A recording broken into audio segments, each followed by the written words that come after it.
நம்மளுடைய பெரம்பூர்ல பாத்தீங்கன்னா அந்த ஈவி ஸ்டேஷன் இருக்கு. இந்த ஈவி பஸ்ஸஸ் பத்தி என்ன நினைக்கிறீங்க? எலக்ட்ரானிக் வெஹிக்கிள்ஸ் ஒரு நியூ ஜெனரேஷனோட இதா சேஞ்சஸ் தான். இப்ப நம்மளுக்கே தெரியும் பெட்ரோல் டீசல்ல இருக்க பொல்யூஷன்ஸ் எவ்வளவு இருக்குன்றது. But comparatively EV buses are good. பஸ்ல வந்து டிராவல் பண்ற எக்ஸ்பீரியன்ஸ் எப்படி? ஃபர்ஸ்ட் அதுல இருக்க லோ பிரத் வயசானவங்களா ஆகட்டும் இல்ல பிரெக்னன்ட் ஆகட்டும், since I am pregnant, so அது ஏறும் போது ஹை எடுக்க வேணாம். So they are very very comfortable.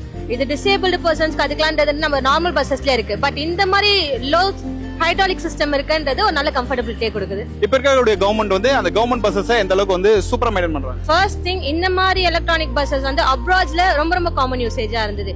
இங்கேன்னு வரும்போது விஷயம் ஹப்பா தான் இருந்திருக்கும் ப்ராப்ளமேட்டிக்கா. நான் இங்க இருக்கனால, சின்ஸ் வியாசப்பல இருக்கனால இங்க நான் ஹப்ப பார்க்க முடியுது. So it is easy to use. சும்மா பேருக்கு நானும் 10 பஸ் கொண்டு வந்துட்டு அதுக்கு ப்ராப்பர் மெயின்டெனன்ஸ் இல்லாம, அதுக்கு ப்ராப்பர் பொசிஷனிங் இல்லாம எல்லாமே நீட் அண்ட் கிளீனா மெயின்டைன் ஆயிருக்கு. And it is good for everything. And கிளைமேட்ல உங்களுக்கே தெரியும் இருக்கு அனலுக்கு, கிரௌடிங்க்கு.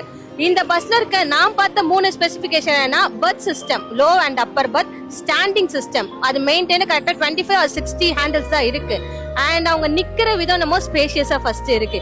இது எனக்கு தெரிஞ்ச நல்ல இதுதான். பிகாஸ் கம்பேரிட்டிவ்லி அதர் ஸ்டேட்ஸ், இந்த ஸ்டேட்டோட functionality really neat and clean and it's good. Actually ரொம்ப எஜுகேட்டடானவங்க யாருக்கு ஓட்டு போடுவாங்க? மோஸ்ட் எல்லாமே டிஎம்கேக்கு தான் வருவாங்க. Because they have some functionality. வருவார் நினைக்கிறீங்களா? கண்டிப்பா. They are up to the power of private teachers. So இந்த அளவு கொடுக்கிற கவர்மெண்ட் அகைன் வருங்கிறது என் நம்பிக்கை.